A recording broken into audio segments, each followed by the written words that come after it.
There is a kind of pain that doesn't scream. It doesn't announce itself. It lives quietly inside your chest, disguised as strength. You wake up. You function. You smile when required.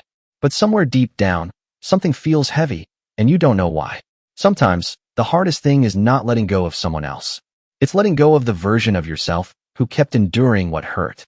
And if you've ever stayed longer than you should have, loved harder than you were loved, or convinced yourself that pain was just another name for loyalty, then this story will not just speak to you. It will open you. Welcome to the universe of book, a space where stories are not consumed. They are experienced. Here, books are not just entertainment. They are mirrors. They are therapy. They are quiet conversations with parts of ourselves we often ignore. Today, we are stepping into a story that has touched millions of hearts. Not because it is romantic, but because it is honest. Today's book is It Ends With Us by Colleen Hoover. A story about love, trauma, choice, and the courage it takes to stop repeating what once hurt you. This is not a love story in the traditional sense. It is a self-respect story, and it is written for adults who have learned that love without safety is not love at all. Imagine someone walking through life carrying a suitcase, not a visible one, an invisible one. Inside it are memories they never processed, apologies they never received, pain they normalized, love they kept hoping would change. The suitcase grows heavier with time, but they keep telling themselves, I'm strong. I can handle this. Until one day they can't. And it ends with us. This suitcase is passed from generation to generation, not because people want to suffer, but because they don't know how to put it down. This book asks a powerful question. What if the bravest thing you could do was stop carrying what was never meant to be yours? Lily Bloom is not loud. She is not dramatic. She is not trying to be heroic. She is quietly resilient. Her childhood was shaped by watching her mother endure abuse, not because her mother was weak, but because she believed endurance was the price of love. This is where psychology enters the story. Children don't learn love from words. They learn it from patterns. Lily grows up promising herself one thing. I will never become my mother. And yet, life has a way of testing the promises we make to ourselves. Lily's strength is not in pretending pain doesn't exist. Her strength is in continuing to hope, even when her past tells her hope is dangerous. Ryle is intelligent, ambitious, emotionally guarded. On the surface, he represents safety and success. But beneath that surface lies unresolved trauma. And trauma, when untreated, doesn't disappear. It leaks. Psychologically, Ryle embodies a truth many people struggle to accept. Someone can love you deeply and still hurt you. Abuse does not always look like cruelty. Sometimes it looks like apologies. Sometimes it looks like tears. Sometimes it looks like promises that sound sincere. This is why victims stay. Not because they don't see the red flags, but because the green moments confuse them. One of the most important lessons in It Ends With Us is the difference between love and attachment. Love nurtures. Attachment clings. Love respects boundaries. Attachment tests them. Lily doesn't stay because she is blind. She stays because she understands Ryle's pain. And empathy can become a trap when it replaces self-protection. This book exposes a painful psychological truth. Understanding someone's trauma does not make you responsible for healing it. This book is not asking you to judge anyone. It is asking you to see yourself honestly. What suitcase are you carrying? What pain have you normalized? What behavior have you excused in the name of love? Healing does not begin when someone changes. It begins when you do. Healing does not begin when someone changes. It begins when you do. This is the moment It Ends With Us gently places in your hands. The moment of emotional release. Not the dramatic kind. Not tears on the floor or shouting in the rain. But the quiet kind. The kind where you finally stop defending what hurt you. The kind where you admit, without shame, this hurts, and I deserve better. Many adults carry guilt for wanting peace, as if choosing safety means they failed at love. But the truth is this. Walking away from pain is not failure. It is self-respect learning to speak. Lily's reflection mirrors our own. She doesn't hate Ryle. She doesn't erase the good moments. She doesn't pretend the love wasn't real. She simply understands something deeper.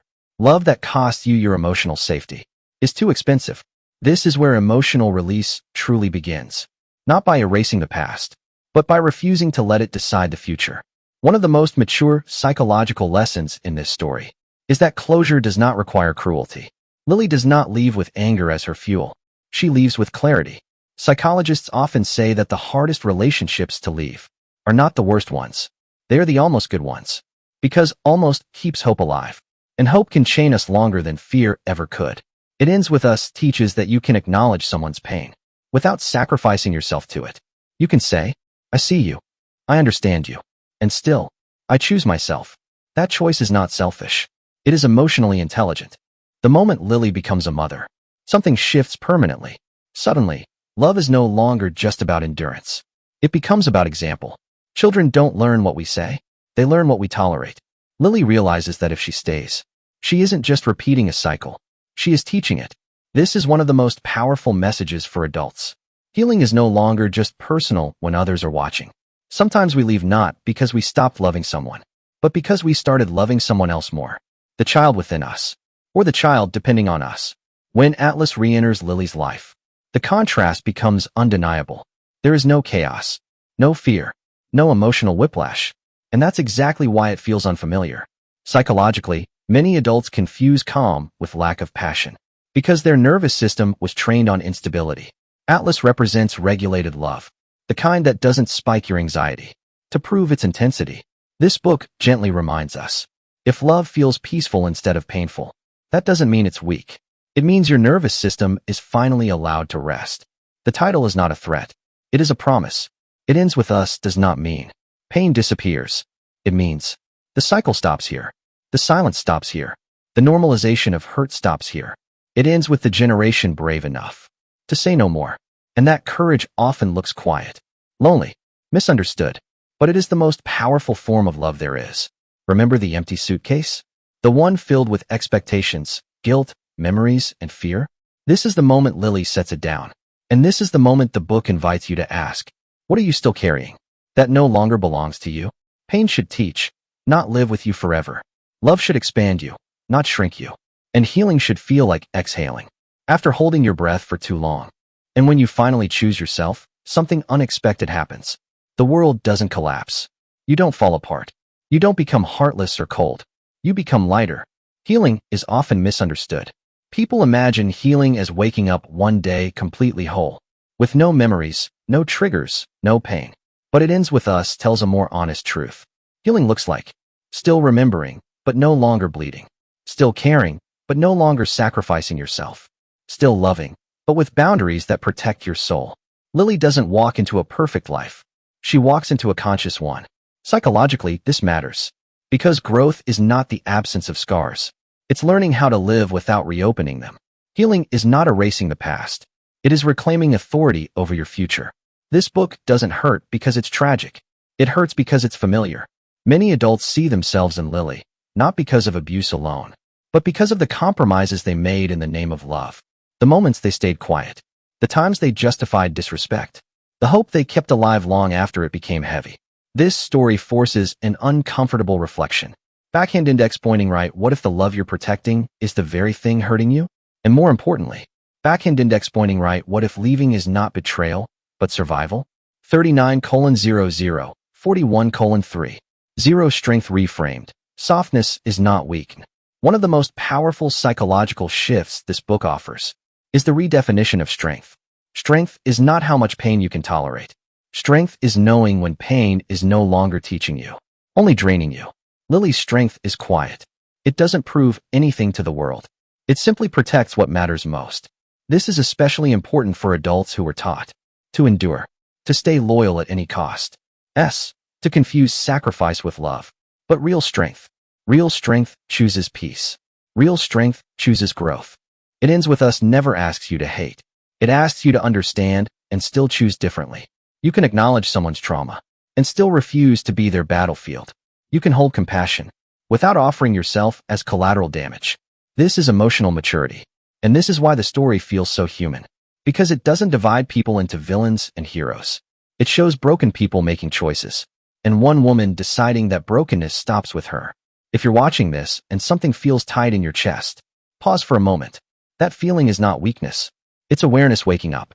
Ask yourself gently, where have I been minimizing my own pain?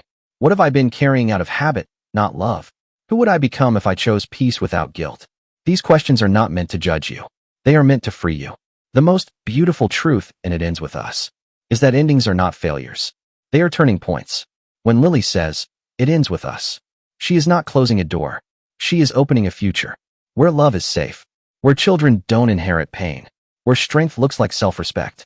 And that future begins with one decision, made quietly, bravely, and honestly. If this story spoke to you, let it be more than a video. Let it be a reminder that your peace matters. If you found value here, like this video, it helps these stories reach the hearts that need them. Subscribe to the Universe of Book for more deep, psychological, and healing narratives. And share this with someone who may still believe that love must hurt to be real. Because sometimes, the most powerful love story is the one where pain ends and wisdom begins. We'll meet again in the next Universe of Books.